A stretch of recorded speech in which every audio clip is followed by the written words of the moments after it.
बाबा जी और हजूर जी की प्यारी साध संगत जी, सभी को प्यार भरी राधा स्वामी जी, आपका हमारे यूट्यूब चैनल में स्वागत है।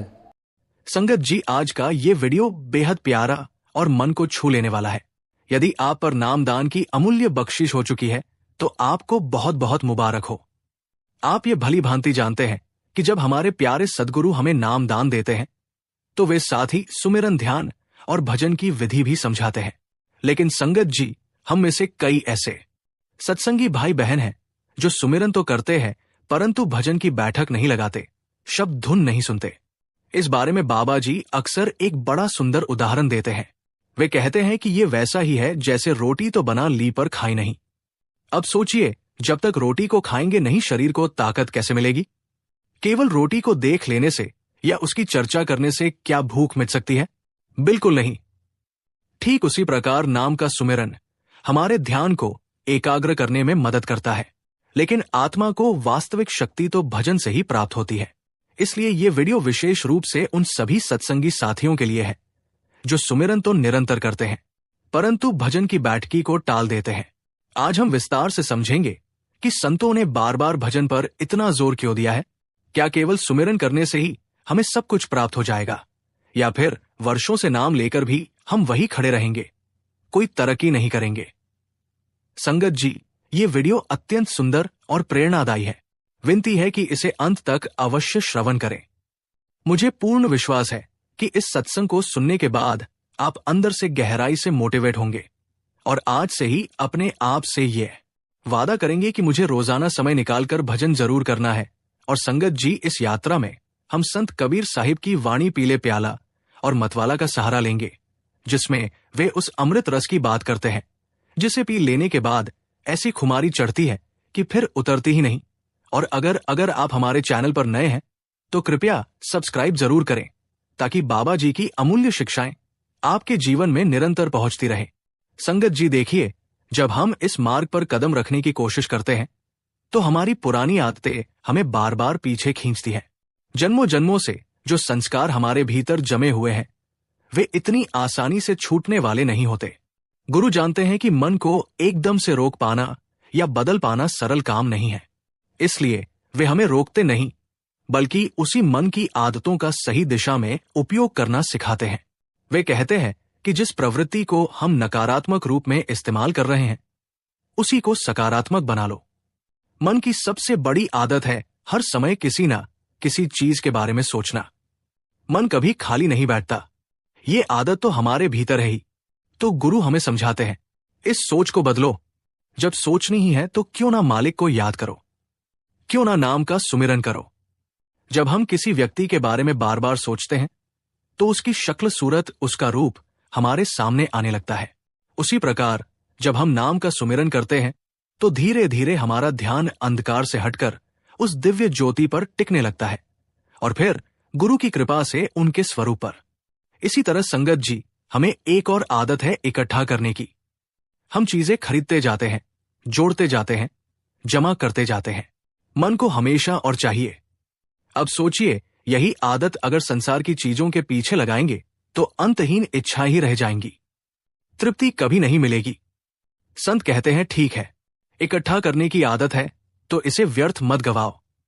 इसका फायदा उठाओ, नाम के खजाने को जोड़ो, भजन सुमिरन के धन को जमा करो। और फिर संगत जी, मन में एक और प्रवृत्ति है लूटने की। हर इंसान किसी ना किसी रूप में लाभ उठाने, जल्दी जल्दी पाने की चाहत रखता है। संत कबीर साहिब इसी प्रवृत्ति को सही दिशा देते हुए कहते हैं, लूट सके तो लूट ले राम नाम की लूट, फिर पछताएगा काल में जब प्राण जाएंगे छूट। अर्थात अगर लूटने का शौक है तो नाम की लूट लो, भजन सुमिरन की लूट लो, क्योंकि ये ऐसी लूट है जो कभी खाली नहीं होती। ये ऐसा धन है जिसे काल भी छीन नहीं सकता। संसार की हर लूट अंततः हाथ से निकल जाएगी, पर नाम का धन आपके साथ चलेगा। संगत जी, अब कुछ आदतें ऐसी भी होती है जिन्हें हमें रोकना ही पड़ता है। अगर हम सचमुच इस मार्ग पर आना चाहते हैं, नाम दान लेना चाहते हैं और सद्गुरु की आज्ञा का पालन करना चाहते हैं, तो शराब जैसे नशों से हमें सख्त मनाही है। लेकिन देखिए, संत कबीर साहिब तो हर चीज को समझाने का एक अद्भुत अंदाज रखते हैं। वे कहते हैं, उस आदत का भी फायदा उठाओ। कैसे वे अपनी वाणी में फरमाते हैं, पीले प्याला ओ मतवाला, प्याला नाम अमीर असकारे। कबीर साहिब समझाते हैं कि शराब पीने से नशा तो चढ़ता है, पर वो नशा स्थायी नहीं होता, थोड़ी देर के बाद उतर भी जाता है और पीछे थकान, कमजोरी और पश्चाताप छोड़ जाता है। लेकिन अगर तुम सचमुच मतवाले बनना चाहते हो तो उस प्याले से पियो जिसमें नाम का अमृत भरा है। वो नशा एक बार चढ़ गया तो कभी उतरता नहीं, बल्कि दिन ब दिन और गहरा होता जाता है। ये ऐसा रस है कि आत्मा को तृप्त कर देता है और भीतर एक अनोखी खुमारी भर देता है। ये ऐसा नशा है जिसमें ना कोई उतराई है, ना कोई थकान, बल्कि आत्मा हर पल ताजगी, प्रेम और आनंद से भरती जाती है। संगत जी, संसार का नशा हमें नीचे गिराता है, जबकि नाम का नशा हमें ऊपर उठाता है। यही कारण है कि संत महापुरुष कहते हैं, अगर नशा करना ही है तो नाम का नशा करो, ताकि हर समय उस मालिक की याद में डूबे रहो और आत्मा अपने असली घर की ओर खींचती चली जाए। संगत जी, यही वही प्याला है, नाम का प्याला, शब्द का प्याला, जो वास्तव में अमृत से भरा हुआ है। संत कबीर इसे पीले प्याला कहकर बुलाते हैं और भक्त मीराबाई भी इसी सत्य की गवाही अपनी वाणी में देती है। वे कहती है कि मैंने वो अमृत रस का प्याला पी लिया है और उस रस में डूबकर मैं अपने भीतर ही भीतर उतर गई हूं। ये नशा अब मुझ पर ऐसा चढ़ गया है कि लाख कोशिश करो, कोई भी उपाय कर लो, ये नशा कभी उतरने वाला नहीं है। ये अमिट रंग ऐसा रंग है जिसे समय, परिस्थिति या संसार का कोई उपाय मिटा नहीं सकता। आगे मीराबाई और भी स्पष्ट कहती है कि जब से मैंने प्रभु के नाम का प्याला पिया है, तब से मेरे भीतर एक स्थायी नशा चढ़ गया है। अब संसार के सारे कच्चे रंग, सारे अस्थायी आकर्षण सब मुझे फीके और अर्थहीन लगते हैं।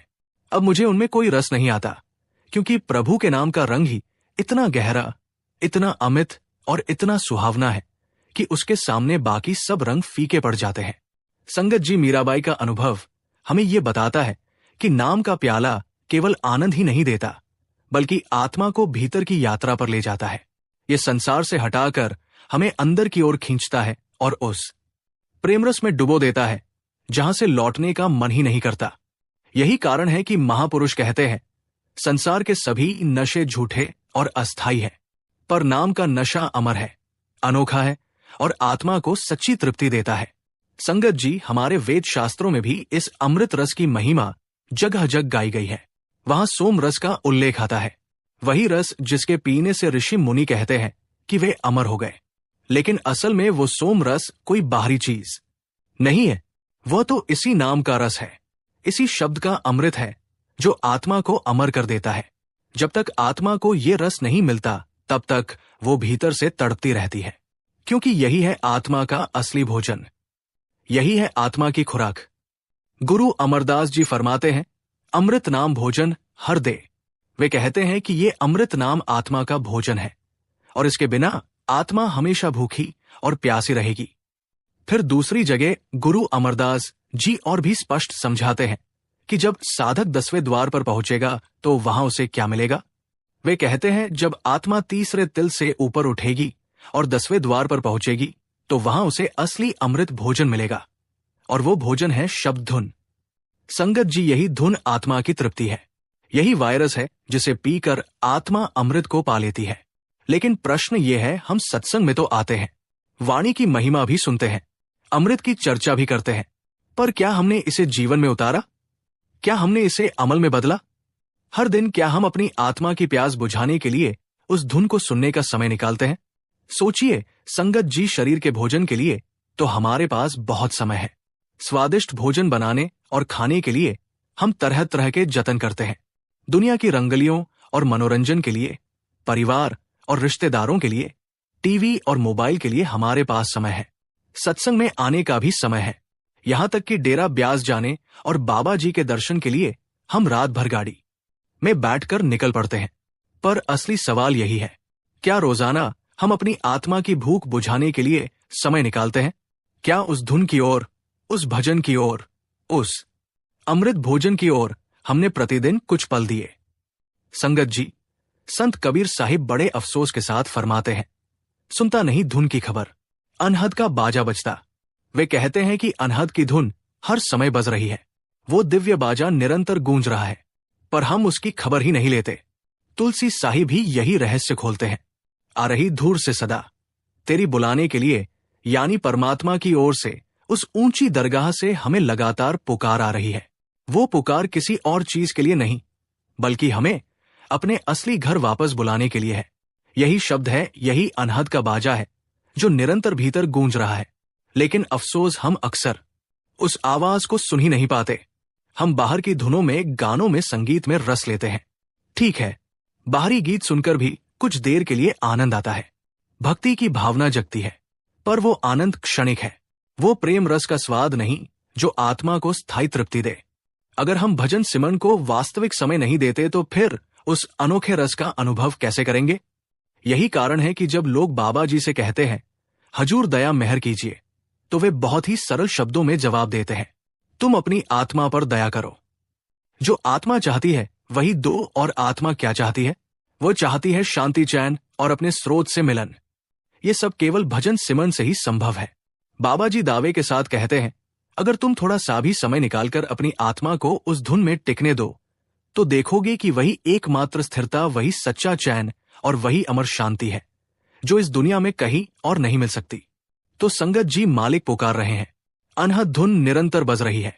अब ये हमारे ऊपर है कि हम बाहरी शोर शराबे में उलझे रहें या भीतर जाकर उस दिव्य बाजे की धुन सुने और प्रेम रस का अमृत चखे।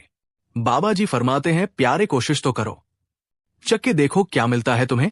संगत जी जरा सोचिए, एक सच्चा सत्संगी जिसने बरसों तक भजन को अपना समय दिया है, अगर आप उससे पूछें कि क्या वो एक दिन के लिए भी भजन छोड़ सकता है, तो उसका उत्तर साफ होगा, कभी नहीं।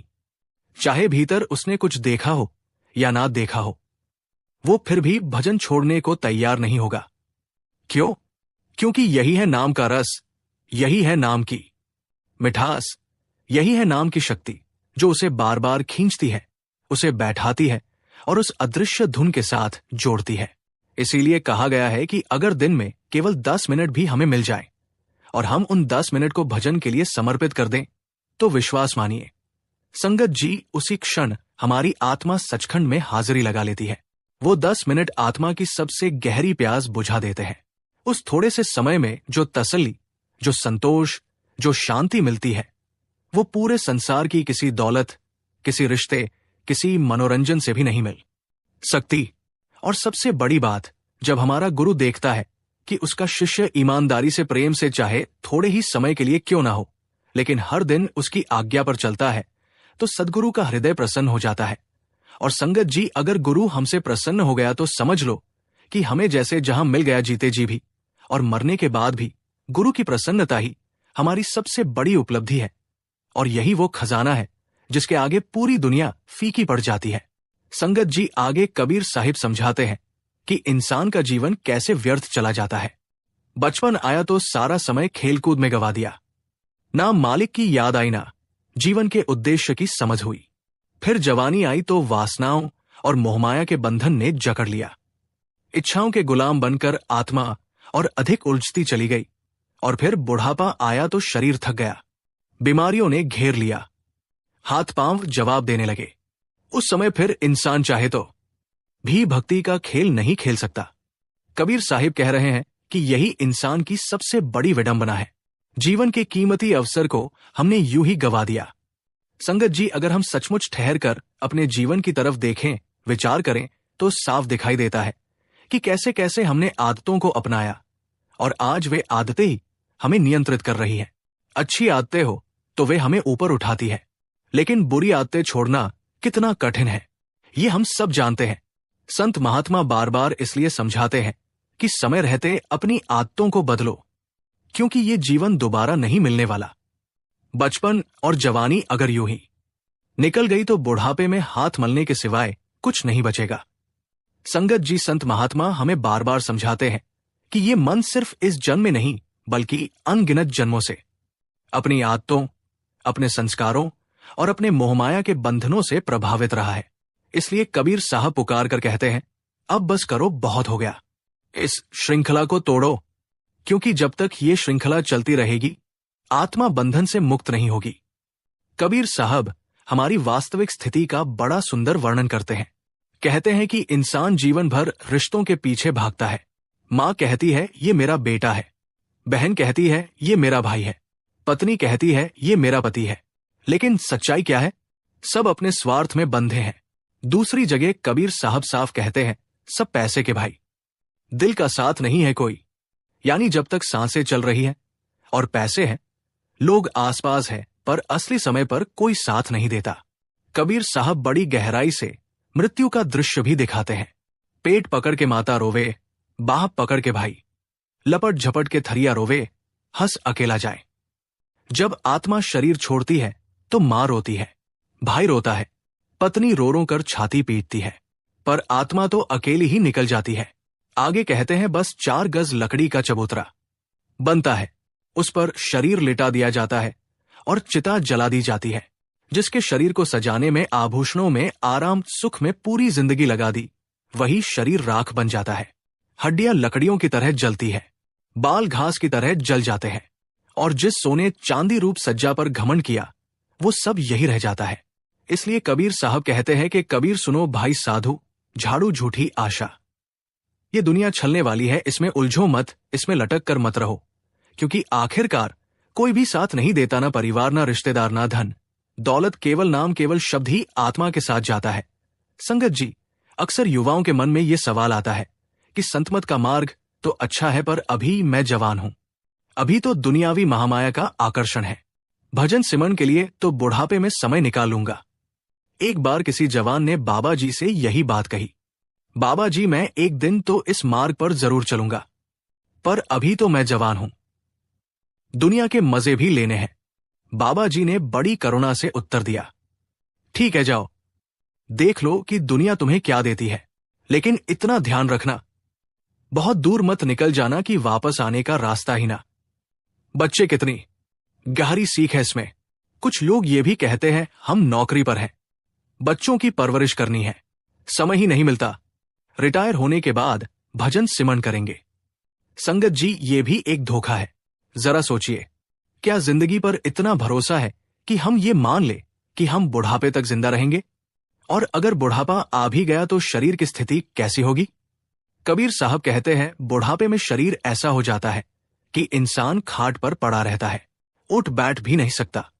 आज ही अपने आसपास देख लीजिए, 60-70 साल की उम्र में जब घुटनों में दर्द, पीठ में तकलीफ, बीमारियों का बोझ आ जाता है, तब क्या ध्यान लगाना आसान है? जिसने जवानी से आदत नहीं डाली, क्या बुढ़ापे में बैठ पाना सहज होगा? नाम की आदत भी तो अभ्यास मांगती है। जिस तरह एक विद्यार्थी बचपन से पढ़ाई करता है तो ही बड़ी उम्र में विद्वान बनता है, उसी तरह आत्मिक अभ्यास भी कम उम्र से शुरू करना पड़ता है। इसीलिए संत समझाते हैं, प्यारे दुनिया का नाम तो बचपन से करते आए हो, जन्म से लेकर मृत्यु तक हर इंसान मेरा बेटा, मेरी पत्नी, मेरा घर, मेरा काम दोहराता रहता है। पर अगर दुनिया का नाम करोगे तो लौटकर फिर दुनिया में आओगे, लेकिन अगर गुरु का नाम करोगे तो जाकर गुरु में ही समा जाओगे। यही असली मंजिल है। संगत जी, जैसे हिरण की नाभि में कस्तूरी होती है, जिसकी महक उसे हर जगह महसूस होती है, और वो भोला हिरण पूरे जंगल में दौड़ दौड़ कर ढूंढता है कि ये सुगंध कहां से आ रही है, लेकिन उसे ये नहीं मालूम कि वही खुशबू उसके अपने भीतर से उठ रही है। उसी प्रकार हमारी आत्मा भी परमात्मा की सुगंध के लिए तड़पती है, लेकिन बाहर बाहर भटकती रहती है, कभी तीर्थों में, कभी मंदिरों में, कभी काशी, कभी मथुरा, कभी बाहरी पूजा पाठ में। लेकिन सच्चाई यह है कि वो रस, वो अमृत, वो शक्ति कहीं बाहर नहीं, हमारे अपने शरीर के भीतर ही है। ये जो अमृत का सरोवर है, ये कोई बाहर गंगा यमुना नहीं, बल्कि हमारे अपने कलेजे में, हमारी आत्मा के भीतर है। और मीराबाई ने भी इस अनुभव को झूमते हुए कहा, मैं तो हरि चरण की दासी, अब मैं काहे को जाऊं काशी। वे कहती है कि जब मैंने परमात्मा को अपने भीतर पा लिया, तो अब मुझे बाहर काशी जाने की, गंगा यमुना में स्नान करने की आवश्यकता ही क्या है। जिस तरह घी घट के भीतर ही होता है, उसी प्रकार गंगा यमुना भी इस शरीर के भीतर है, और वही अविनाशी परमात्मा हर घट घट में विराजमान है। मीराबाई आगे कहती है कि जब प्रभु स्वयं हर एक जीव के भीतर है, तो मैं क्यों किसी बाहरी स्थान की यात्रा करूं। ये खोज बाहर नहीं, अंदर है। संत महात्मा हमें यही बार बार समझाते हैं कि असली तीर्थ यात्रा आंख बंद करके अंदर उतरने की है। बाहर का स्नान शरीर को साफ करता है, लेकिन भीतर का स्नान आत्मा को पवित्र करता है। संगत जी, संतों की वाणी हमें बार बार ये समझाती है कि बाहरी दिखावे और यात्राओं में नहीं, बल्कि अंदर के नाम में ही सच्चा खजाना छुपा है। एक सच्चे भक्त के लिए सारे तीर्थ उसके भीतर ही है। वो बाहर भटकने की आवश्यकता नहीं समझता, क्योंकि उसे मालूम है कि परमधाम का रास्ता भीतर की ओर है। हमारे लिए भी ये शिक्षा बड़ी कीमती है। सेवा करना, सत्संग में आना, व्यास तक की यात्रा करना, ये सब कार्य तभी सार्थक है जब इनके माध्यम से हम भीतर की खोज करें। अगर इनको केवल बाहरी कर्मकांड समझकर करते रहे और भीतर उतरने का प्रयास ही ना करें, तो ये भी केवल दुनिया की और यात्राओं की तरह ही रह जाएंगे। कबीर साहब बड़ी स्पष्टता से कहते हैं, वस्तु कहीं ढूंढे कहीं कह बिद आवे हाथ कह, कबीर तब पाइए जब भेदी लीजिए हाथ। अर्थात सच्ची वस्तु तुम्हारे भीतर है, लेकिन तुम उसे बाहर ढूंढते फिरते हो। जब तक कोई पूर्ण सद्गुरु तुम्हें मार्ग नहीं दिखाता और अपने हाथ से तुम्हें उस रास्ते पर नहीं चलाता, तब तक ये खोज अधूरी है। कबीर साहब आगे कहते हैं, जब कोई भेदी गुरु हमें साथ जोड़ देता है और सही दिशा बता देता है, तब वही वस्तु जो हम जन्म जन्मांतरों से खोजते फिर रहे थे, वो एक ही पल में मिल जाती है। यही अनुभव मीराबाई भी करती है। वे कहती है, जन्म जन्म की पूंजी पाई, जग में सभी खोवायो। अर्थात जिसे मैं अनगिनत जन्मों से खोज रही थी, जो पूंजी मैं खो चुकी थी, वही अब इस जन्म में गुरु की कृपा से एक पल में मिल गई। इसलिए संतों का संदेश यही है, सच्चा तीर्थ भीतर है, सच्चा धन भीतर है, सच्चा वैष्णव वो है जो हर समय नाम में लगा है। बाहरी कर्म, बाहरी यात्राएं तभी सार्थक है जब वे हमें अंदर की यात्रा की ओर ले जाएं। संगत जी, अब हमें हर दिन अपने आप से ये प्रश्न करना चाहिए कि क्या हम वास्तव में इस दुर्लभ मनुष्य जीवन का लाभ उठा रहे हैं, या केवल पशु की भांति जन्म लेकर काम वासना में गिरकर परिवार की परवरिश करके खाने पीने और भोग विलास में ही जीवन को समाप्त कर देना चाहते हैं? क्या यही हमारा इरादा है? क्या इसी के लिए हमें मनुष्य शरीर मिला है? यदि यही मकसद होता तो ये जीवन भी बाकी प्राणियों की तरह साधारण होता, जिसमें जन्म लेना और मरना ही नियति बन जाता। भागवत पुराण में भगवान श्री कृष्ण उद्धव से कहते हैं कि इस सृष्टि में असंख्य जीव जंतु हैं। कोई एक पैर वाले, कोई दो पैर वाले, कोई चार पैर वाले, कोई अनेक पांव वाले और यहां तक कि बिना पांव वाले भी। लेकिन इन सब में सबसे प्रिय प्राणी मुझे कौन है? भगवान स्वयं कहते हैं, कसम मैं परुसी प्रिय, अर्थात मुझे सबसे प्रिय मनुष्य है। क्यों? क्योंकि मनुष्य जन्म ही ऐसा है जिसमें जीव को वो अवसर मिला है कि वो नाम का सहारा लेकर भजन सिमन के द्वारा अमृतत्व और मोक्ष की मंजिल को पा सके। संत महात्मा बार बार यही समझाते हैं कि मनुष्य जीवन असीम कृपा है। करोड़ों जन्मों के बाद ये शरीर मिलता है, इसमें ही आत्मा अपने मूल से जुड़ सकती है। लेकिन यदि इस अवसर को हम केवल सांसारिक मोह, वासना और इच्छाओं में गवा देंगे, तो फिर ये शरीर भी बाकी शरीरों की तरह चला जाएगा और हमें वही अंतिम जन्म मरण का चक्र भोगना पड़ेगा। इसलिए हमें रोज सोचना चाहिए, क्या हम अपने जीवन को उस अमृत की ओर मोड़ रहे हैं, या केवल नश्वर चीजों में खोकर इस अनमोल अवसर को गवा रहे हैं? संत कहते हैं, मनुष्य जीवन एक सराय की तरह है, ठहरने का एक छोटा पड़ाव है। यहां से आत्मा को अपनी असली मंजिल की ओर बढ़ना है। संगत जी, अब सोचना यह है कि कहीं हम उस अमूल्य मनुष्य जीवन को व्यर्थ तो नहीं गवा रहे। जब हम दूसरों की निंदा और चुगली करते हैं, जब थोड़े से पैसों के लिए अपने उसूलों की कुर्बानी कर देते हैं, जब तरक्की की राह में बिना सोचे समझे झूठ बोल देते हैं, जब स्वादिष्ट भोजन खाकर पेट भरकर तो सो जाते हैं, पर सुबह भजन सिमरन के लिए उठ नहीं पाते, तो क्या ये मनुष्य जन्म का लाभ है? नाम दान लेने के बाद गुरु का दिया हुआ वो अनमोल अवसर, जब हमें हर दिन सिमरन और भजन में लगाकर आत्मा को ऊंचाई पर ले जाना था, वही अगर हमने समय सिर्फ दुनिया में बर्बाद कर दिया, तो क्या उत्तर होगा हमारे पास? कल्पना कीजिए, यदि कल ही बाबा जी हमसे पूछ ले, प्यारे मैंने तुम्हें जन्मों के बाद ये कीमती मनुष्य शरीर और नाम दान दिया, ये एक बार का अवसर था, क्या तुमने इसका सचमुच फायदा उठाया? तो हमारा उत्तर क्या होगा? क्या हम सिर उठाकर कह पाएंगे कि हां सद्गुरु, मैंने हर दिन उस नाम को याद किया, भजन सिमरन को अपना सबसे पहला कर्तव्य बनाया और अपनी आत्मा की खुराक पूरी की?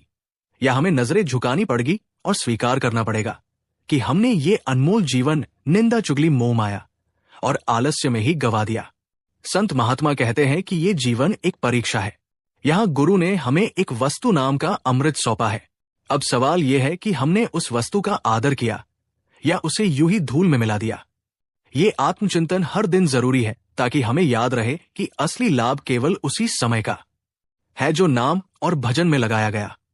संगत जी आगे कबीर साहब बड़ी गहराई से समझाते हैं कि ये जो दुख है ये शरीर का या संसार का दुख नहीं है, बल्कि आत्मा का दुख है जो अनगिनत जन्मों से अपने असली धाम, अपने घर से बिछड़ी हुई है और संसार में भटक रही है। बाहर के दुख तो जैसे तैसे समय के साथ कट जाते हैं, लेकिन आत्मा की ये विरह वेदना तब तक शांत नहीं होती जब तक वो अपने स्रोत से नहीं जुड़ती। यही कारण है कि कबीर साहब कहते हैं कि सद्गुरु के बिना ये दुख कभी दूर नहीं हो सकता, क्योंकि सद्गुरु ही वो है जो आत्मा और परमात्मा के बीच के पर्दे को हटाते हैं। वेद शास्त्र हमें ज्ञान तो दे सकते हैं, परंतु वो ज्ञान केवल दिमाग तक सीमित रहता है। आत्मा की प्यास बुझाने के लिए केवल सद्गुरु की कृपा ही पर्याप्त है। कबीर साहब बार बार यही चेतावनी देते हैं कि लाख कोशिश कर लो, चाहे कितनी ही तपस्या, उपवास, तीर्थ या दान कर लो, लेकिन यदि सद्गुरु की कृपा ना हो तो मुक्ति का द्वार नहीं खुल सकता। और यह भी सच है कि सद्गुरु के दर तक पहुंचना भी केवल उसी जीव को नसीब होता है जिसके भाग्य में लिखा हो, क्योंकि बिना भीतर की प्यास और बिना पूर्व संस्कार के कोई टिक नहीं सकता। बहुत से लोग सत्संग सुनते हैं, बाबा जी के दर्शन करते हैं, पर मन स्थिर नहीं होता, वे लौट जाते हैं। लेकिन जिन पर कृपा हो जाती है उनके भीतर एक ऐसी लगन जग जाती है जो उन्हें रोज रोज भजन सिमन की ओर खींचती है। धीरे धीरे वही लगन आत्मा को उस धुन से जोड़ देती है जिसके बिना ये दुख समाप्त नहीं होता। इसलिए कबीर साहब समझाते हैं कि गुरु कृपा ही वो सेतु है जो आत्मा को संसार सागर से पार कराती है और जो हमें उस परम शांति, उस अमर आनंद का अनुभव कराती है जिसे पाने के लिए जन्म जन्मांतर से हम भटक रहे हैं। संगत जी कबीर साहब आगे बहुत सुंदर तरीके से समझाते हैं। 3 लोक 9 खंड में गुरु ते बढ़ाना कोई सोचने वाली बात है कि हम सबका लक्ष्य है परमात्मा तक पहुंचना, चाहे कोई भी धर्म मानते हो, चाहे किसी भी जाति या परंपरा से जुड़े हो। लेकिन प्रश्न यह है कि परमात्मा को किसने देखा है? कौन कह सकता है कि मैंने उस अनदेखे अनजाने को पा लिया है? यही कारण है कि गुरु की महिमा तीनों लोकों और 9 खंडों से भी ऊंची बताई गई है, क्योंकि गुरु ही वह है जो स्वयं उस मंजिल तक पहुंचे हुए हैं और अब हमें हमारी भाषा में हमारे स्तर पर सरल ढंग से समझाकर वहां तक पहुंचने का मार्ग दिखाते हैं। गुरु सिर्फ उपदेश नहीं करते, बल्कि वे स्वयं मिसाल बनकर दिखाते हैं। अपने जीवन से हमें सिखाते हैं कि कैसे इस संसार में रहते हुए भी परमात्मा की ओर बढ़ा जा सकता है। हजूर महाराज सावन सिंह जी परमार्थी पत्र में हजूर महाराज जी बाबा जैमल सिंह जी को लिखते हैं कि जिस दिन किसी जीव को पूर्ण शब्द रूपी सद्गुरु मिल जाते हैं, उसी दिन से उसका कर्मों का लेखा समाप्त हो जाता है। अब केवल प्रारब्ध कर्म शेष रहते हैं जिन्हें इस जीवन में भोगना ही पड़ता है। लेकिन इसके साथ ही वे चेतावनी भी देते हैं कि यदि ये सोचकर बैठ जाओ कि गुरु मिल गया, अब कुछ करने की आवश्यकता नहीं, तो ये भूल होगी। सद्गुरु की महिमा यही है कि वे हमें सबसे अनमोल वस्तु शब्द धुन का रास्ता देते हैं। आत्मा और परमात्मा को मिलाने की कुंजी हमारे हाथ में रखते हैं, लेकिन आगे की साधना, भजन सिमरन का अभ्यास तो हमें ही करना है। बाबा जी बार बार यही याद दिलाते हैं कि ये अवसर हमें जन्मों के बाद मिला है। अब यदि इस अनमोल धरोहर को हर दिन शब्द धुन के अभ्यास में नहीं लगाएंगे तो केवल गुरु के पास बैठकर दर्शन करके या सेवा करके ही काम नहीं बनेगा। जैसे धन देकर तिजोरी में जमा करना पड़ता है, वैसे ही शब्द की कमाई रोज करनी है। यही कमाई आत्मा को पवित्र करती है। यही कमाई अंततः उस धाम तक ले जाती है जहां से हम बिछड़े हुए हैं। संगत जी जुनेड करके एक फकीर था। उनका एक मुरीद आया और बोला कि मैंने सुना है आपके पास एक कीमती मोती है, वो मुझे चाहिए। जुनैद हंसकर कहते, अगर मैं इसे बेचने लगूं और बदले में दौलत मांगू तो तेरे पास इतनी दौलत है ही नहीं कि इसे खरीद सके, और अगर मैं इसे मुफ्त में दूं तो तू इसकी कद्र नहीं करेगा, क्योंकि जो चीज बिना मेहनत और तपस्या के मिल जाती है, मनुष्य उसका मूल्य नहीं समझता। इसलिए उन्होंने कहा, जैसा मैंने किया वैसा ही तुझे भी करना पड़ेगा। हर दिन सागर में उतरना होगा, बार बार डुबकी लगानी होगी। समुद्र की तलहटी में उतरकर उस मोती की खोज करनी होगी और एक दिन तुझे भी वो मोती मिलेगा। यही मिसाल कबीर साहब भी देते हैं। वे कहते हैं, कबीरा नाम रतन धुन मुझ में खान खुली, सेत में थी दे ग्राहक कोई नहीं। यानी ये नाम का रत्न, ये अनमोल धन मेरे भीतर से फूट फूट कर निकल रहा है। ये कोई सीमित वस्तु नहीं है कि खत्म हो जाए, बल्कि एक ऐसी खान है जो अनंत है और मैं इसे मुफ्त में बांट रहा हूं। सेहत में ही देत हूं, बिना किसी कीमत के देने को तैयार हूं। लेकिन अफसोस की बात है कि लेने वाला, ग्राहक, खोजने वाला, चाहने वाला कोई नहीं है। असल समस्या यही है। संगत जी, गुरु, फकीर, महात्मा तो अपने खजाने के दरवाजे खोल कर बैठे हैं। नाम, शब्द, प्रेम, ये सब वे हम पर लुटा रहे हैं। लेकिन लेने वाला कौन है? लेने का मतलब केवल बाहरी तौर पर हाथ जोड़ लेना नहीं, बल्कि भीतर मेहनत करना, भजन समन में बैठना, हर रोज उस सागर में डुबकी लगाना है। तभी तो वो नाम रत्न हमारी आत्मा के हाथ लगेगा। वरना हम केवल सुनते रहेंगे कि नाम अमूल्य है, अनमोल है, लेकिन उसे अनुभव करने का जो काम है वो अधूरा ही रह जाएगा। संगत जी, कबीर साहब बड़ी स्पष्टता से हमें समझाते हैं, मात पिता, बंधु सुतीरिया संग नहीं कोई जा सका रे। ये पंक्ति हमें झकझोरती है कि इस संसार में चाहे जितने रिश्ते हो, चाहे जितने मोह माया के धागे हो, अंत में कोई भी हमारे साथ नहीं जा सकेगा। मां बाप, भाई बहन, पत्नी, बच्चे, इनमें से किसने साथ दिया है जब आत्मा शरीर छोड़कर जाती है? जन्मों जन्मों से हम इसी चक्र में पड़े हैं। हर जन्म में अलग रिश्ते बने, अलग परिवार बने, अलग मोह पैदा हुए और मृत्यु के साथ सब बिखर गए। ना कोई साथ गया, ना कोई निभा सका। इसीलिए कबीर साहब कहते हैं, अगर कोई ऐसा है जो सचमुच तुम्हारा है, जो तुम्हारे साथ जाएगा, तो वो है सिर्फ और सिर्फ सद्गुरु। सद्गुरु ही वो सच्चा साथी है जो आत्मा को मालिक की गोद तक पहुंचाता है। जब तक सद्गुरु आत्मा को लेकर उसके असली घर सचखंड में नहीं बिठा देते, आत्मा को चैन नहीं मिलने वाला। दुनिया के सारे संबंध झूठे और अस्थायी है, पर गुरु का रिश्ता शाश्वत है।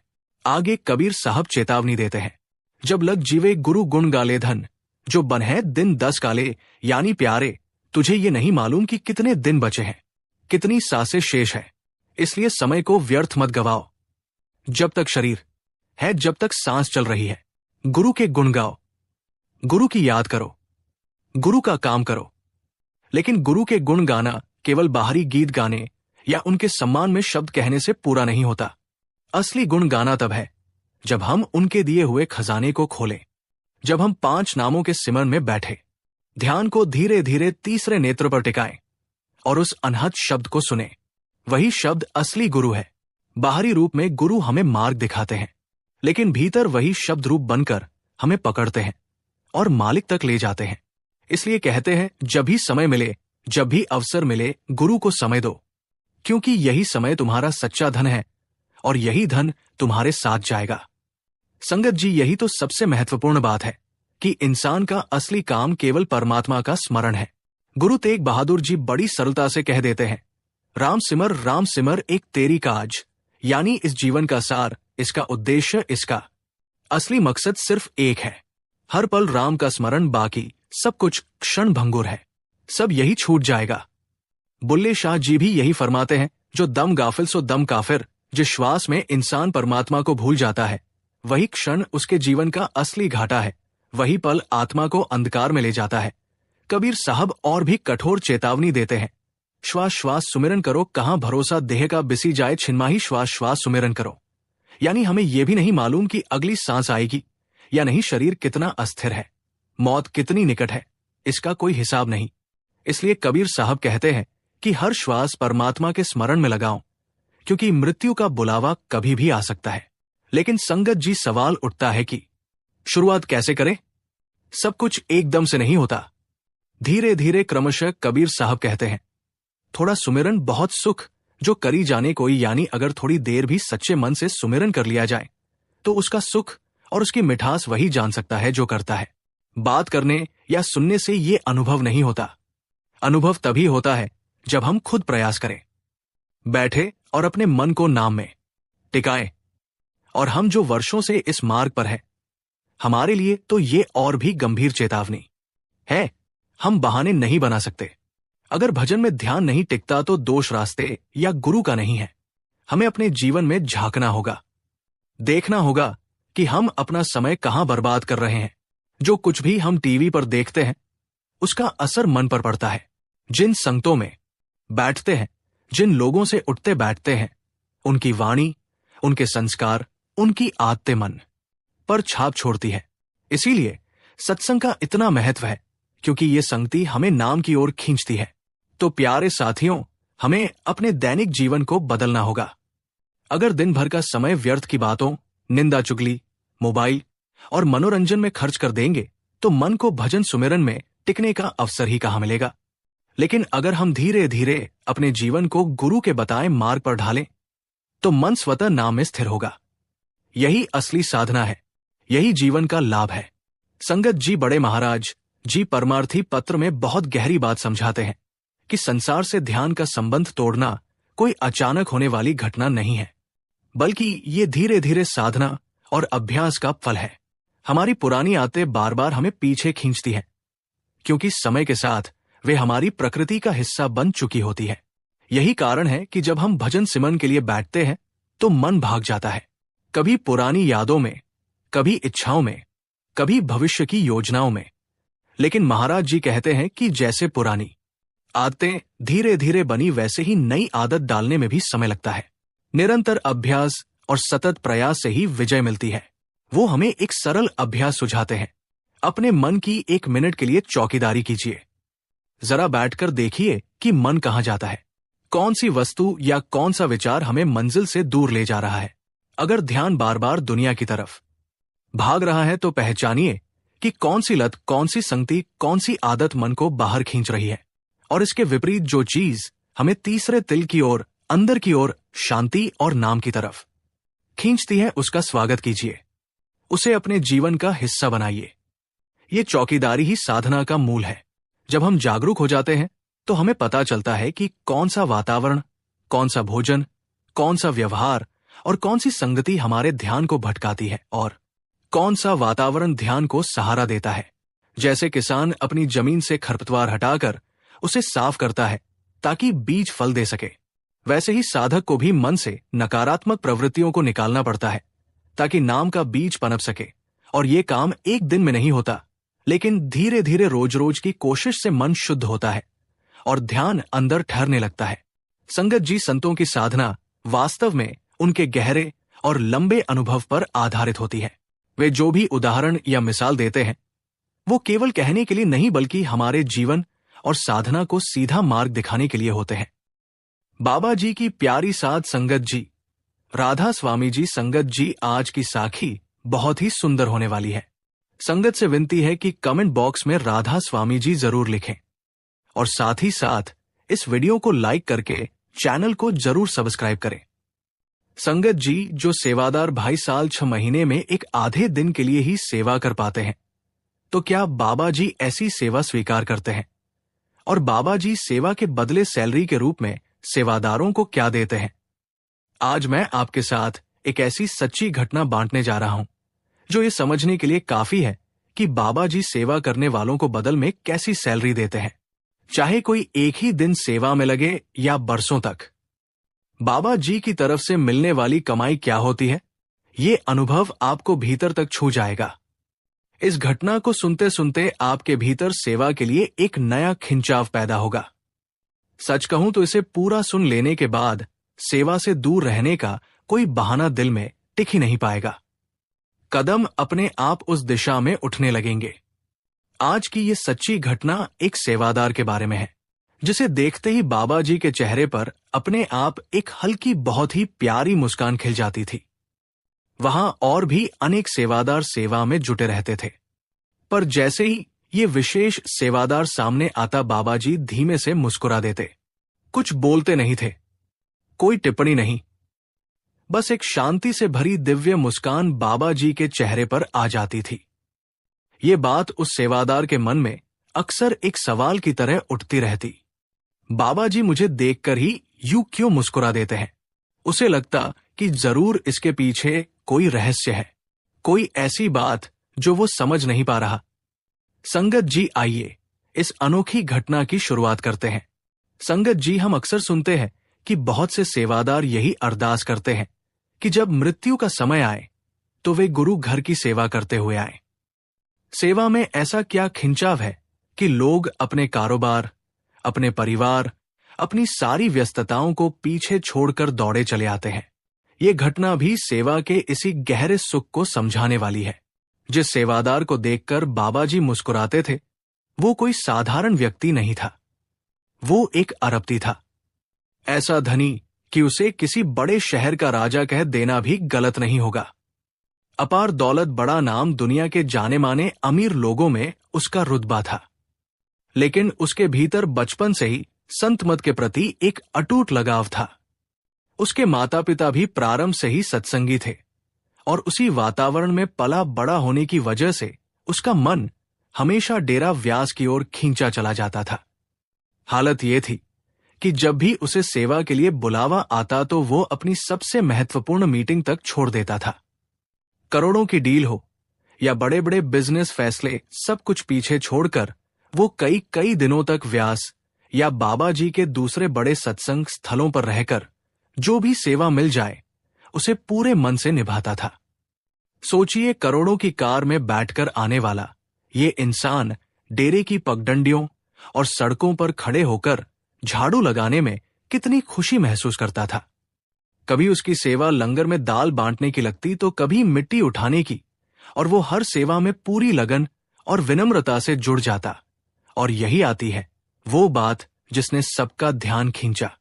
जब भी बाबा जी दर्शन देने बाहर आते तो बाकी सेवादारों को प्रेम से देखते, लेकिन इस अमीर सेवादार को देखते ही बाबा जी के होठों पर हल्की सी सहज मुस्कान आ जाती। संगत जी, उस अमीर सेवादार के लिए बाबा जी की हर बार की मुस्कान एक पहेली बन गई थी। जैसे ही बाबा जी उसके पास से गुजरते, बाबा जी के चेहरे पर एक हल्की सी मीठी सी मुस्कान आ जाती। बाबा जी आगे निकल जाते पर ये भाई पीछे रह जाता। वो मन ही मन सोचता रहता, आखिर बाबा जी मुझे देखकर मुस्कुराते क्यों हैं? यहां और भी सेवादार हैं, लेकिन बाबा जी सिर्फ मेरी ओर देखकर ही क्यों मुस्कुराते हैं? क्या मेरी सेवा ठीक नहीं, या मेरे चेहरे में कुछ ऐसा है जिसकी वजह से बाबा जी हंस पड़ते हैं? इन सवालों ने उसे कई दिनों तक परेशान किया, और ऐसा एक आध बार नहीं, बार बार होता था। चाहे वो दिल्ली में सेवा कर रहा हो या डेरे में, हर मुलाकात में बाबा जी की वही मधुर मुस्कान बिना किसी शब्द के इस भाई को देखने को मिलती थी। जब उसकी उलझन बढ़ती गई तो उसने ये बात दूसरे सेवादारों से साझा की, पर किसी के पास भी उसके सवाल का जवाब नहीं था। सबने बस यही कहा कि बाबा जी की रहमत है। लेकिन अमीर भाई के मन को संतोष फिर भी नहीं मिला। एक दिन उसके जत्थेदार ने कहा, चल अगली बार जब मौका मिले तो मैं तुझे बाबा जी से मिलवा दूंगा। तू खुद ही उनसे पूछ लेना कि जब भी तू सामने आता है बाबा जी मुस्कुरा क्यों देते हैं। कुछ समय बाद डेरे में ही जत्थेदार की बेनती पर बाबा जी ने उसे अपने पास बुलाया। अमीर भाई ने हिम्मत करके धीरे से अपने मन की उलझन बतानी शुरू की। वो बोला, बाबा जी, क्या मेरी सेवा में कोई कमी रह जाती है? आप मुझे देखते ही मुस्कुराते क्यों हो? ये बात मुझे बहुत परेशान करती है। डर लगता है कहीं मुझसे कोई गलती तो नहीं हो रही। आप मेरी उलझन दूर कर दो, नहीं तो मेरा मन सेवा में भी टिक नहीं पाएगा। बाबा जी ने शुरुआत में कहा, नहीं बेटा, ऐसी कोई बात नहीं है, मैं तो बस वैसे ही मुस्कुराता हूं। तो सेवादार ने जिद पकड़ ली, बाबा जी, आप मुझे मुस्कुराने का कारण तो बताओ। बाबा जी ने उसकी जिद और मन की उलझन को समझते हुए मुस्कान का रहस्य बताया। बाबा जी बोले, बेटा, तेरी सेवा तो बहुत उत्तम है। मैं इसलिए मुस्कुराता हूं क्योंकि कई साल पहले भी तूने डेरे में सेवा की थी, और उस समय तू कुछ और ही रूप में था। अमीर भाई चौंक गया। उसने तुरंत कहा, बाबा जी, मैं तो बचपन से ही डेरे से जुड़ा हूं, बचपन से सेवा करता आया हूं। जैसा मैं आज हूं लगभग वैसा ही पहले भी था, बस उम्र बढ़ने से चेहरा कुछ बदल गया होगा। बाबा जी हल्के से मुस्कुराए और बोले, नहीं बेटा, मैं तेरे बचपन की नहीं, उससे भी बहुत पहले की बात कर रहा हूं। उस जन्म में तू एक साधारण सा मजदूर था। बाबा जी की बात सुनकर वो अमीर सेवादार बिल्कुल स्तब्ध रह गया। उसके मन में एक साथ कई सवाल उठने लगे। उसकी हैरानी देखकर बाबा जी ने स्वयं ही आगे समझाना शुरू किया। बाबा जी बोले, बेटा, मैं तेरे पिछले जन्म की बात कर रहा हूं। उस जन्म में तू एक साधारण मजदूर था। रोज दिहाड़ी लगती थी और तू इसी डेरे में आकर दिहाड़ी पर काम करता था। उस समय हुजूर महाराज जी गद्दी पर थे। बाबा जी की बातें जैसे जैसे आगे बढ़ती गई, उस अमीर भाई की सांसें थम सी गई। बाबा जी ने कहा, उसी समय तू देखा करता था कि महाराज जी सेवा पूरी होने पर सभी सेवादारों को दर्शन देते और अपने हाथों से प्रसादी बांटते थे। एक दिन तेरे मन में भी ये भाव आया कि क्या मैं भी एक दिन के लिए बिना दिहाड़ी लिए गुरु घर की सेवा कर सकता हूं, जिससे कि महाराज जी मुझे भी दर्शन और अपने हाथों से प्रसादी दे। जब उसने ये बात अपनी पत्नी को बताई तो उसने भी तुरंत सहमति जताई। वो बोली, गुरु के दर्शन मिल जाए, प्रसादी हाथ लग जाए, इससे बड़ा सौभाग्य कैसा। अगर एक दिन की कमाई ना भी हो तो क्या हुआ, हम एक दिन भूखे भी रह लेंगे, पर तुम सच्चे मन से सेवा जरूर करना। उस दिन तूने बिना दिहाड़ी लिए पूरे दिल से पूरे समर्पण के साथ सेवा की और अपनी मेहनत में ऐसा डूब गया कि तुझे समय का बिल्कुल पता ही नहीं चला। दूसरे सभी सेवादार शाम 5 बजे तक सेवा करके दर्शन और प्रसादी लेकर घर जा चुके थे, पर तू सेवा में इतना तल्लीन था कि उसे ये मालूम ही नहीं हुआ कि सब सेवादार दर्शन करके जा चुके हैं। जब शाम के करीब 7 बजे तू अपनी अवस्था में वापस आया तो तूने देखा कि सब लोग जा चुके थे। तब जाकर तुझे एहसास हुआ कि मैं तो अब अकेला रह गया और अब तो महाराज जी भी अपनी कोठी में जा चुके होंगे। भारी मन से तू सेवा वाली जगह से वापस घर जाने लगा कि तभी पीछे से महाराज जी ने तुझे आवाज लगाई। महाराज जी बोले, बेटा, क्या बात, तूने प्रसादी नहीं लेनी। महाराज जी के ये शब्द सुनकर तेरे आंसू बह निकले। उस समय महाराज जी ने तुझे बहुत खुले दर्शन दिए और अपने हाथों से प्रसादी भी दी। बाबा जी ने धीमे स्वर में कहा, बेटा, तेरी उस एक सच्ची निस्वार्थ सेवा का फल तुझे इस जन्म में मिला है। उस सेवा ने तेरे जीवन की दिशा बदल दी। उसी कर्म के प्रभाव से इस बार तेरा जन्म एक सत्संगी परिवार में हुआ और मालिक ने तुझे इस जन्म में राजा जैसा जीवन दे दिया। उस दिन के बाद तूने महाराज जी को अपना सब कुछ मान लिया और जब भी मौका मिलता तो तू सेवा करने पहुंच जाता था। लेकिन क्योंकि पिछले जन्म में तूने नामदान नहीं लिया था और सद्गुरु ने तेरी जिम्मेदारी उठा रखी थी, इसलिए तुझे दोबारा जन्म मिला और इस बार सत्संगी परिवार में जन्म मिला, जिससे कि तू फिर से सद्गुरु से जुड़ जाए और अपना भजन सिमरन और सेवा को पूरा कर सके। बाबा जी की ये बात सुनकर वो अमीर सेवादार भीतर तक हिल गया।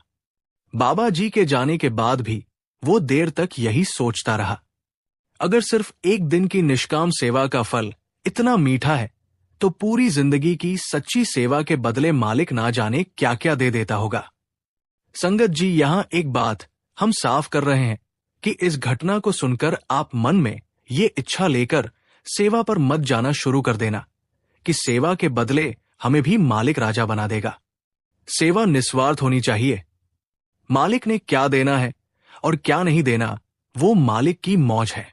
हमें इच्छा लेकर सेवा पर नहीं जाना, फिर वो सेवा नहीं सौदा बन जाता है। संगत जी, अब आपको एक और सच्ची घटना लेकर आया हूं। एक ऐसी घटना जिसमें एक मजदूर को सेवा से मिली नेमत की कद्र ना करना आखिरकार उसके लिए भारी पड़ गया। ये प्रसंग भी हुजूर महाराज जी के द्वार का ही है। शुरू करने से पहले हम एक बात और संगत को कहना चाहते हैं कि ये आध्यात्मिक वीडियो आपके अपने चैनल, जिसका नाम है सद्गुरु सेवा सिमर, ने बनाया है। अगर यही स्क्रिप्ट आपको किसी दूसरे चैनल पर मिले तो कृपया समझें कि वो हमारी सामग्री को बिना अनुमति के इस्तेमाल कर रहे हैं। संगत जी, आइए अब अपनी घटना की तरफ आगे बढ़ते हैं। उन दिनों डेरे में बड़े बड़े निर्माण कार्य चल रहे थे। काम करवाने के लिए रोजाना कई दहाड़ी मजदूर बुलाए जाते। शाम ढलते ही ये मजदूर अपनी मजदूरी लेकर बाहर निकलते और जाते जाते अक्सर देखा करते कि जब सेवा समाप्त होती तो महाराज जी स्वयं बाहर आकर सभी सेवादारों को दर्शन देते और अपने कर कमलों से प्रसादी बांटते। इन्हीं मजदूरों में से एक युवक ने एक दिन घर पहुंचकर ये बात अपनी मां से बताई। मां ने बात सुनी और बड़ी श्रद्धा से बोली, बेटा, सुना है डेरे वाले गुरुजी सेवा का बड़ा प्रताप देते हैं। तू कुछ दिन दिहाड़ी छोड़कर सच्ची सेवा करा। मैं और तेरे पिताजी जैसे तैसे गुजारा कर लेंगे। तू बस चिंता मत कर, मन लगाकर सेवा करना। मां की ये दृढ़ आस्था सुनकर उस मजदूर का मन भी पिघल गया। उसने निश्चय किया कि वो पूरे 10 दिन सेवा के लिए डेरे जाएगा, और सच में वह चला भी गया।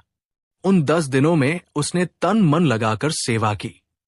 ना थकान की परवाह, ना शरीर की तकलीफ, बस पूरी लगन, पूरे समर्पण और पूरे प्रेम से वो सेवा में जुटा रहा। लेकिन जब वो डेरे में सेवा में खोया हुआ था, ठीक उसी समय उसके घर पर एक अकल्पित चमत्कार घट चुका था। उसके पिताजी के पास एक पुश्तैनी जमीन थी, सूखी बंजर, बिल्कुल बेकार सी। ना उस पर खेती होती थी, ना कभी कोई खरीदार उसकी तरफ देखता था। सालों से वे उसे बेचने की कोशिश कर रहे थे, मगर कोई उम्मीद नहीं बनती थी। पर जैसे ही उनका बेटा सेवा में डूबा हुआ था, उसी दौरान अचानक उस जमीन के लिए एक बढ़िया खरीदार खुद चलकर आ गया और इतना अच्छा दाम ऑफर किया कि बरसों से रुकी हुई किस्मत मानो एक ही पल में पलट गई। परिवार की पूरी आर्थिक स्थिति ही बदल गई। जमीन के पूरे पैसे उसके पिताजी के हाथों में आ गए। उधर 10 दिन की सेवा पूरी होकर जत्थे के वापस लौटने का समय आ गया। जाने से पहले हुजूर महाराज जी ने सभी सेवादारों को अपने पास बुलाया, सबको दर्शन दिए, आशीर्वाद दिया और मधुर स्वर में कहा, मालिक की कृपा तुम पर बनी रहे। फिर हर सेवादार को प्रसादी का एक एक पैकेट दिया गया। सभी सेवादार खुशी खुशी घर लौटने लगे। लेकिन वो मजदूर मन ही मन बिल्कुल अलग सोच रहा था। वापसी पर उसने उदास होकर सोचा, मैंने 10 दिन की मेहनत की, सेवा में अपना खून पसीना बहाया, और बदले में मिला क्या? बस ये छोटा सा प्रसादी का पैकेट और वो कृपा वाला आशीर्वाद। ऐसी सेवा का क्या मतलब? यही सोचते वो जत्थे के साथ वापस चल पड़ा। रास्ते में एक बड़ा ढाबा पड़ता था, जहां ढाबे वाला मालिक अक्सर डेरे से आने जाने वाले सेवादारों को प्यार से भोजन कराता था। उस ढाबे वाले की टांगे खराब थी, जिस कारण से वो डेरे में नहीं जा पाता था। उस दिन मजदूर वाला जत्था वहीं रुका। ढाबे का मालिक मुस्कुराते हुए उस मजदूर के पास आया और पूछने लगा, भाई, महाराज जी के दर्शन हुए ना? मजदूर ने अनमाने ढंग से सिर हिला दिया। फिर बोला, दर्शन तो हो गए, पर 10 दिन सेवा करने के बदले बस ये छोटा सा पैकेट मिला है। इसका क्या करूं? ऐसी सेवा का क्या मतलब? ढाबे वाले ने उसकी मायूसी देखी तो पूछा, भाई, क्या महाराज जी ने कोई आशीर्वाद भी दिया? मजदूर ने थके स्वर में कहा, बस इतना कहा कि मालिक की कृपा तुझ पर बनी रहेगी। ये सुनकर ढाबे वाला तुरंत बोला, अगर मैं तुझे 100 रुपए दूं तो क्या तू वो वचन मुझे दे सकता है जो महाराज जी ने तेरे लिए कहे हैं? क्या वो आशीर्वाद मुझे मिल सकता है? मजदूर के मन में आया, कैसा बेवकूफ आदमी है, सिर्फ कुछ शब्दों, कुछ वचनों के बदले इतना पैसा देने को तैयार है। संगत जी, उन दिनों में 100 रुपए की बहुत बड़ी वैल्यू हुआ करती थी। उसने बिना सोचे समझे हाँ कर दी, और उसने ढाबे वाले को उसी तरह महाराज जी के वचन दोहरा दिए और 100 रुपए लेकर खुशी खुशी घर की ओर चल पड़ा। लेकिन घर पहुंचा तो दृश्य बिल्कुल उल्टा था। मां और पिता दोनों रो रहे थे। वो घबरा गया और जल्दी से पूछने लगा, क्या हुआ? आप दोनों रो क्यों रहे हो? उन्होंने आंसू पोंछते हुए कहा, जब तू डेरे में सेवा कर रहा था, हमें अपनी बंजर जमीन का एक खरीदार मिल गया। उसने पूरी जमीन 100 रुपए में खरीद ली। पर आज शाम जब हम सब्जी लेकर वापस आए तो घर में रखे सारे रुपए चोरी हो गए। ये सुनकर मजदूर के पैरों तले जमीन खिसक गई। उसे तुरंत याद आया, उसी शाम उसने महाराज जी के वचनों का सौदा 100 रुपए की लालच में किया था। एक पल में उसके मन में सारी बातें साफ हो गई। वो समझ गया कि ये सब क्यों हुआ। उसने पूरी बात रोते हुए अपने माता पिता को बताई। मां और पिता दोनों भड़क उठे और उसे डांटते हुए बोले, तूने गुरु के आशीर्वाद का सौदा कर दिया। इतना बड़ा पाप कैसे कर दिया? आशीर्वाद खरीदा बेचा नहीं जाता। अब तुझे डेरे जाकर महाराज जी से माफी मांगनी होगी। मजदूर को अपनी करनी पर बहुत ज्यादा पछतावा हो रहा था। मजदूर को तो उस मालिक ने सेवा के बदले इतना कुछ दे दिया था, लेकिन मजदूर ने कद्र ही नहीं की और मालिक ने सब वापस छीन लिया। जी मजदूर ने फिर से डेरे जाकर बहुत सेवा की और अपनी करनी की माफी भी मांगी। संगत जी, अगर हम सेवा को किसी चीज के लालच में करने लगेंगे तो उसको सेवा नहीं सौदा कहते हैं। सेवा के बदले मालिक ने क्या देना है और क्या नहीं, ये सब कुछ मालिक पर छोड़ देना चाहिए। हमें तो सिर्फ निष्काम और निस्वार्थ भाव से सेवा करनी चाहिए। आइए अब आपको एक और घटना सुनाते हैं, जब एक सेंटर पर भंडारे के दिनों में एक लावारिस बैग मिला था। एक बार डेरे में भंडारा था और बहुत ज्यादा भीड़ थी।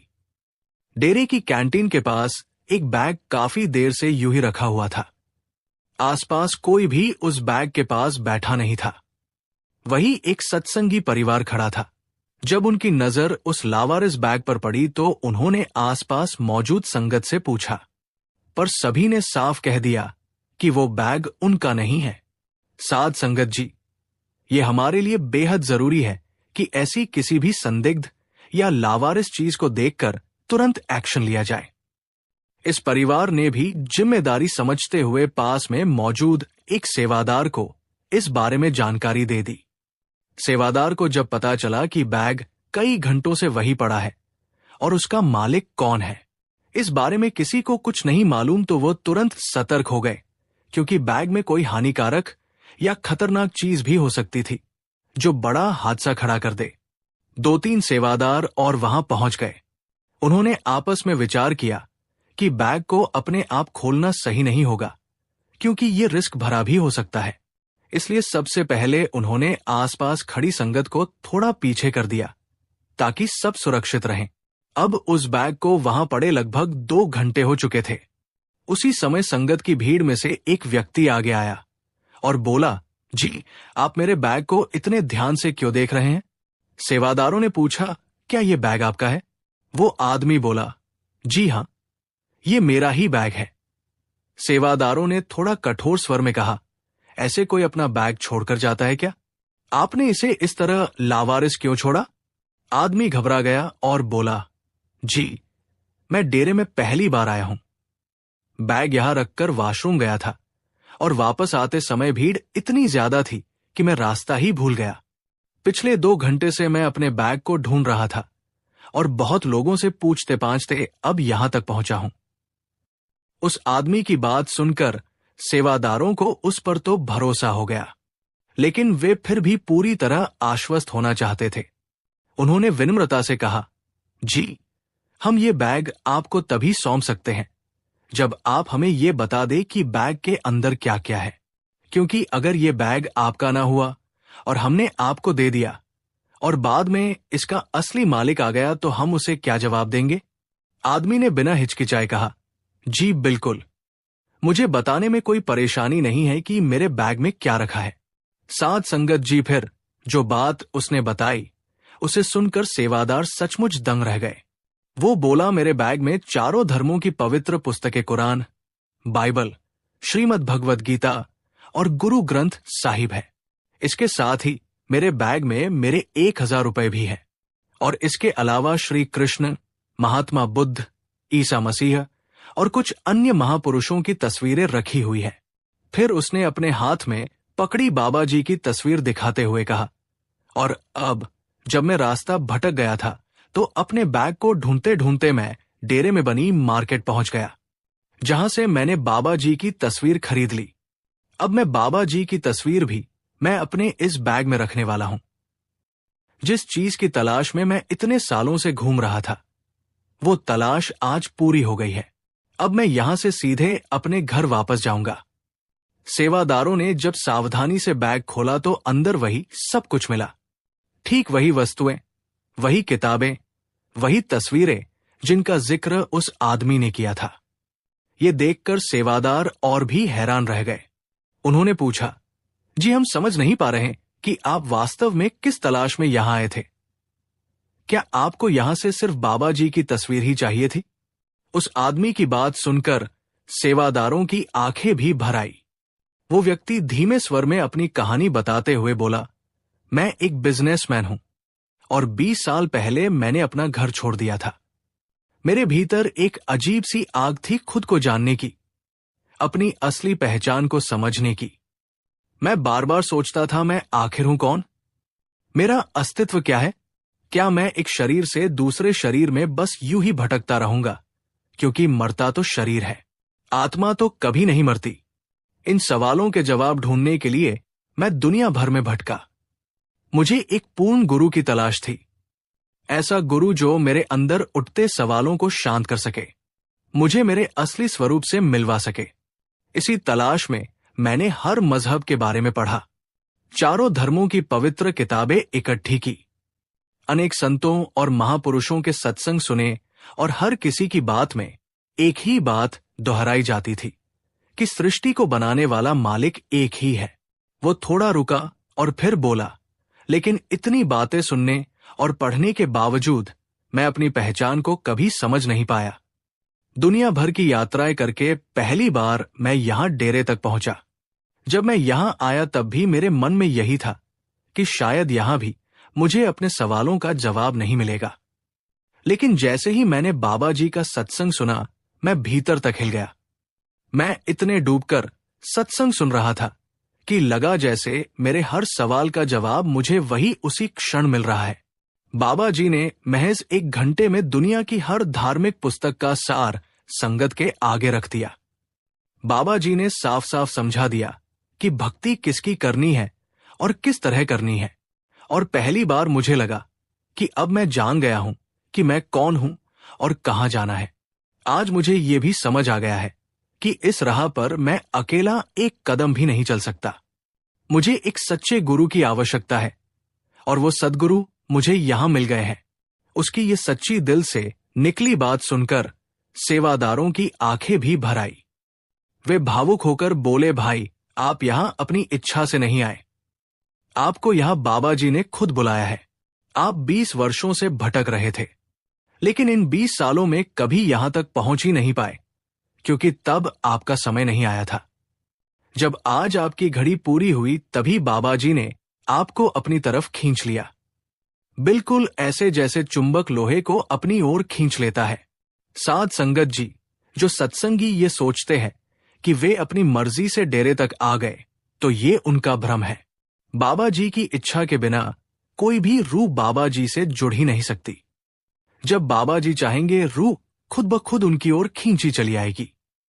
संगत जी, अब मैं आपको उत्तर प्रदेश के अलीगढ़ में रहने वाली एक बीवी से जुड़ी घटना सुनाने जा रहा हूं। संगत जी, बाबा जी ना जाने कितनी बार हमें समझा चुके हैं कि अंधविश्वास से दूर रहना है, किसी बाहरी साधन टोने टोट के उपायों पर भरोसा नहीं करना है। लेकिन फिर भी कुछ लोग ऐसे होते हैं जो रोज सत्संग सुनते हैं, लेकिन उसकी सीख को अपने जीवन में उतारने की कोशिश नहीं करते। सत्संग उनके कानों तक पहुंचता है पर दिल तक नहीं उतरता। सुनते तो है पर चलते अपनी ही मान्यताओं पर है। अलीगढ़ की एक सत्संगी बीवी अकेली ही ट्रेन पकड़कर बाबा जी के भंडारे में शामिल होने के लिए रवाना हुई। सफर लंबा था और अकेला सफर हमेशा थोड़ा थकाने वाला भी होता है, इसलिए राह में बैठे लोगों से हौले हौले बातचीत हो जाना स्वाभाविक था। बीवी जिस बर्थ पर बैठी थी, उसके ठीक सामने एक बुजुर्ग सत्संगी दंपत्ति बैठे हुए थे। वे भी अलीगढ़ से ही ब्यास जा रहे थे। धीरे धीरे बातचीत शुरू हुई, रास्ता हल्का होता गया और फिर बीवी ने यूं ही हंसते बोलते एक बात कह दी कि वो सिर्फ सत्संग सुनने और दर्शन करने के लिए नहीं जा रही, उसे डेरे में एक बहुत जरूरी काम भी करना है।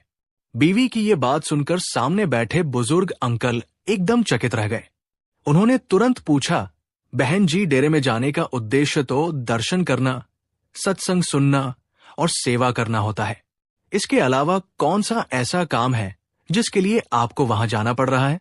बीवी मुस्कुरा दी और बोली, भाई साहब, मेरा मकसद इन सब से बिल्कुल अलग है। बुजुर्ग दंपति के भीतर उत्सुकता बढ़ गई।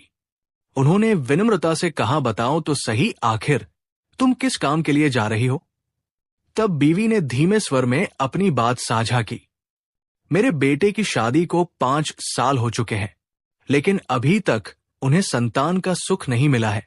किसी पहुंचे हुए ज्योतिषी ने हमें सलाह दी है कि जिस गुरु पर आप पूरा विश्वास रखते हैं, अगर उनके चरणों की थोड़ी सी मिट्टी और उनके घर से थोड़ा सा पवित्र धूल रूपा लेकर आ जाए और फिर उसे घर में बताए गए स्थान पर स्थापित करें, तो बहुत जल्द हमें पोते का मुख देखने का सौभाग्य मिलेगा। उसकी बात सुनकर सामने बैठे बुजुर्ग भी चौंक गए, क्योंकि बीवी का ये मकसद इस पवित्र स्थल की भावना से बिल्कुल अलग दिशा में जा रहा था। ये सुनते ही बुजुर्ग अंकल और आंटी एक दूसरे की ओर हैरानी से देखने लगे। दोनों कुछ देर के लिए शांत हो गए। बीवी ने घबराकर पूछा, जी क्या हुआ? क्या मेरी किसी बात से आपको बुरा लगा? इस पर उस दंपति ने कहा, नहीं बहन जी, हमें आपकी किसी बात से बुरा नहीं लगा। हम तो बस ये सोच रहे हैं कि बाबा जी अपनी संगत के लिए इतनी मेहनत क्यों करते हैं, जगह जगह जाकर सत्संग क्यों करते हैं, जब लोग सुनकर भी अमल नहीं करते। बीवी ने आश्चर्य से पूछा, भाई साहब, आप ऐसा क्यों कह रहे हो? दंपति ने गंभीरता से समझाते हुए कहा, बेटा, बाबा जी तो हमें अंधविश्वासों से बाहर निकालने की कोशिश करते हैं, पर हम लोग हैं कि बाहर आने को तैयार ही नहीं। परमार्थ से जुड़ने के बाद भी लोग ज्योतिषियों की बातों पर भरोसा करने लगते हैं। जरा सोचो, क्या कोई ज्योतिषी उस मालिक की बनाई हुई व्यवस्था को किसी टोटके या मिट्टी की पुड़िया से बदल सकता है? अगर सच में ज्योतिषियों के पास इतनी शक्ति होती तो दुनिया में आने वाली बड़ी बड़ी आपदाओं का पहले से पता क्यों नहीं चलता? वे क्यों नहीं भविष्यवाणी करते कि कहां क्या होने वाला है? फिर कुछ देर की बहस के बाद बुजुर्ग दंपति ने पूछा, बहन जी, क्या आप बता सकती हो कि तुम किस ज्योतिषी की बात कर रही हो? क्योंकि हमारे पड़ोस में भी एक ब्राह्मण ज्योतिषी रहते हैं, कहीं तुम उन्हीं के चक्कर में तो नहीं पड़ गई? बीवी ने ज्योतिषी का नाम बताया। नाम सुनते ही बुजुर्ग दंपति बोले कि बहन जी, उनका घर तो हमारे घर के बगल में है। उसकी तो खुद की ही संतान नहीं है। वो खुद संतान प्राप्ति के लिए बड़े बड़े मेडिकल संस्थानों के चक्कर काट चुका है। अगर ऐसे टोटके सच में काम करते तो क्या वो सबसे पहले खुद पर इन्हें नहीं आजमाता? ये सुनकर बीवी जैसे पत्थर की हो गई। उसके मुंह से बस इतना ही निकला, मुझे तो ये सब पता ही नहीं था। मुझे तो बस इतना बताया गया था कि वो ज्योतिषी 100 रुपए लेकर उपाय कर देगा और हमारे घर संतान आ जाएगी। ये सुनकर बुजुर्ग दंपत्ति बोले कि बहन जी, हम खुद अगर अपनी कमजोरी दूसरों को दिखाएंगे तो दूसरे फायदा ही उठाएंगे। जरा सोच कर देखो, अगर सच में टोटकों से या ज्योतिषों के उपायों से किस्मत बदलती तो क्या वह ज्योतिषी अभी तक संतानहीन होता?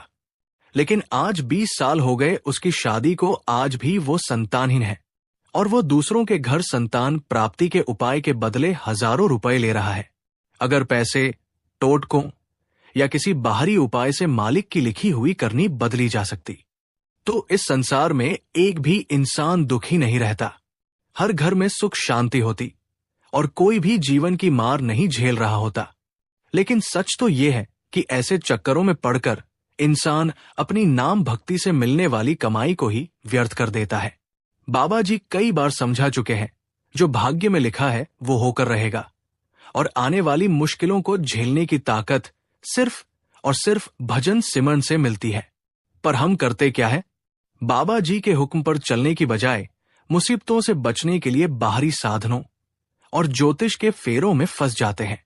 हमें लगता है कि कोई उपाय जीवन बदल देगा, लेकिन सच्चाई यह है कि अगर आपकी किस्मत में बेटे बहू को संतान सुख लिखा है तो वो अपने समय पर मिलेगा ही, और यदि नहीं लिखा तो चाहे कितने ज्योतिषियों के चक्कर लगा लो, नतीजा वही शून्य रहेगा।